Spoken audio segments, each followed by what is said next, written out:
श्री राधे राधे। जय श्री कृष्णा मित्रों, आप सभी कैसे हैं? उम्मीद करती हूँ सभी बहुत अच्छे होंगे।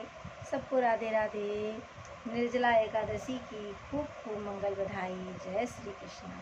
आज निर्जला एकादशी है तो आप सभी को मैं कथा सुनाने जा रही हूँ। आप सभी, निर्जला एकादशी बहुत ही पावन पवित्र व्रत है। इस व्रत में पूरा दिन जल ग्रहण नहीं करना होता है और कर सकते हैं तो 48 घंटे करें, नहीं तो 12 घंटे। जितने घंटे भी आप पानी ना पी सकें उतना ही फलदायी होता है। एकादशी का व्रत 3 दिन का व्रत होता है। दशमी के दिन एक बार भोजन, एकादशी के दिन पूरा निर्जल व्रत और द्वादशी को एक समय भोजन करने का विधान होता है। तब हमें एकादशी का फल मिलता है। इस एकादशी में द्वादशी का पारण का बहुत विशेष महत्व रखना चाहिए और हमेशा ये ध्यान रखना चाहिए कि जब भी हम एकादशी का व्रत करें तो द्वादश प्रधान एकादशी का व्रत करें।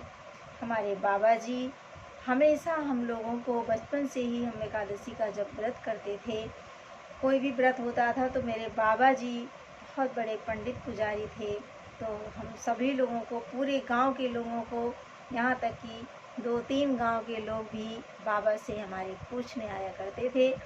तो सभी को मेरे बाबा जी द्वादश प्रधान एकादशी की ही शिक्षा देते थे, उन्हें बताते थे दशमी प्रधान एकादशी कभी नहीं रखनी चाहिए।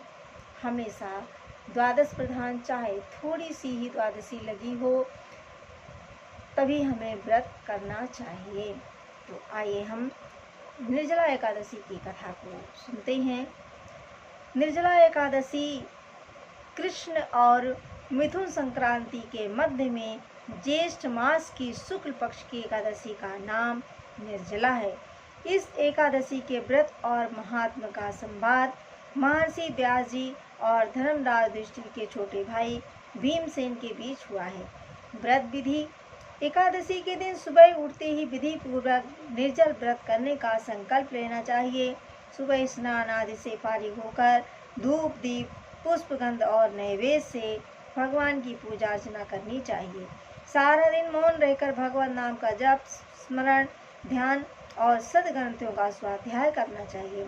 अध्याय 3 पृष्ठ संख्या 8 से 14 में दिए गए एकादशी व्रत के नियमों का पूरी तरह से पालन करना चाहिए। यदि नियमों का पालन नहीं होगा तो व्रत का जैसा लाभ मिलना चाहिए वैसा नहीं मिलेगा, ऐसा हमारे श्री गुरुदेव महाराज जी ने बताया है। निर्जला एकादशी के व्रत में स्नान, ठाकुर जी का चरणोदक और आचमन के लिए जल वर्जित नहीं है, लेकिन आचमन में 3 मासे से अधिक जल नहीं होना चाहिए। इस दिन आचमन में 3 मासे से अधिक जल मद्यपान, शराब पीने के समान माना गया है। इस व्रत में पितरों के निमित्त पंखा, छाता, कपड़े का जूता, मिट्टी का घड़ा और फल फूल इत्यादि दान करने चाहिए।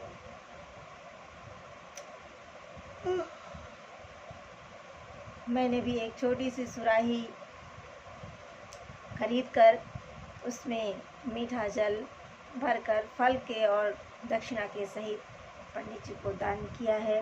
तो आप लोग भी यथाशक्ति जितनी भी चीज़ें लिखी हैं, यदि सब कुछ ना हो सके तो यथासंभव जो भी चीज़ आप आसानी से दान कर सकते हैं उसे जरूर करें। कथा: एक फल फूल इत्यादि दान करने चाहिए। मीठे जल के प्याऊ आदि लगाने चाहिए। यदि हो सके तो गौदान भी करना चाहिए। कथा: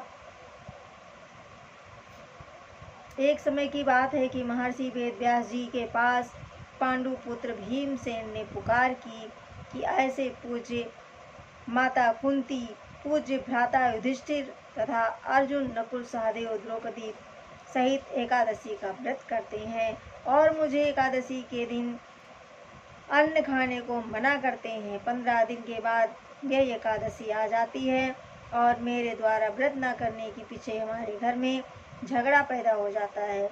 मैं उनसे कहता हूँ कि भी भक्ति पूर्वक मैं भगवान की पूजा तो कर सकता हूँ, किंतु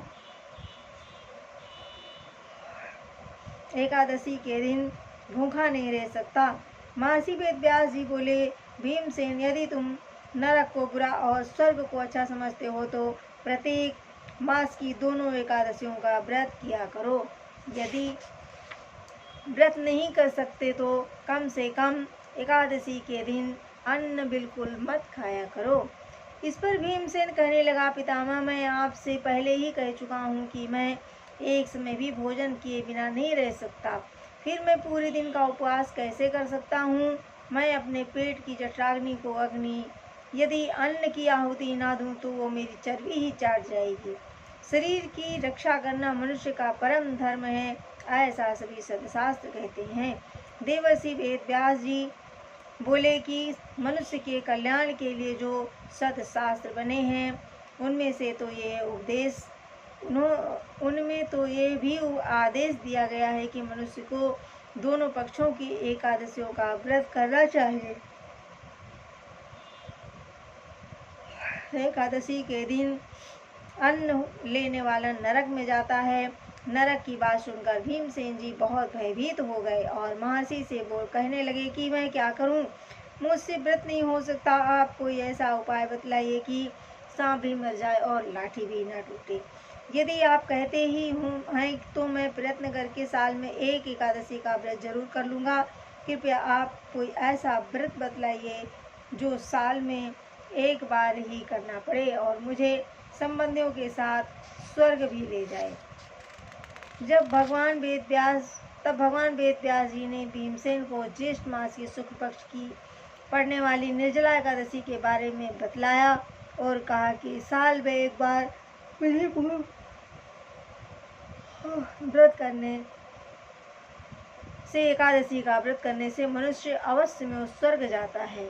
महर्षि वेद व्यास जी ने व्रत करने की पूरी विधि भीमसेन को बता दी। भगवान वेद व्यास के वचन सुनकर भीमसेन ने निर्जला एकादशी का निर्जल व्रत किया। इसी कारण से इसे भीमसेन या पांडवी एकादशी भी कहते हैं।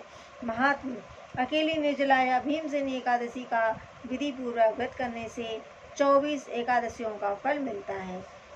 जो मनुष्य निर्जला एकादशी के दिन सूर्योदय से लेकर सूर्यास्त तक जल नहीं ग्रहण करता, जल नहीं पीता, उसे 12 एकादशियों के फल की प्राप्ति होती है। नंबर 3, जो मनुष्य श्रद्धा भक्ति से निर्जला एकादशी की व्रत कथा का तथा महात्मा का श्रवण पाठन करता है, उसे स्वर्ग की प्राप्ति होती है। बोलो श्री कृष्ण भगवान की जय, श्री गुरुदेव भगवान की जय, बोलो एकादशी महारानी की जय। श्री कृष्ण गोविंद हरे मुरारी, हे नाथ नारायण वासुदेव।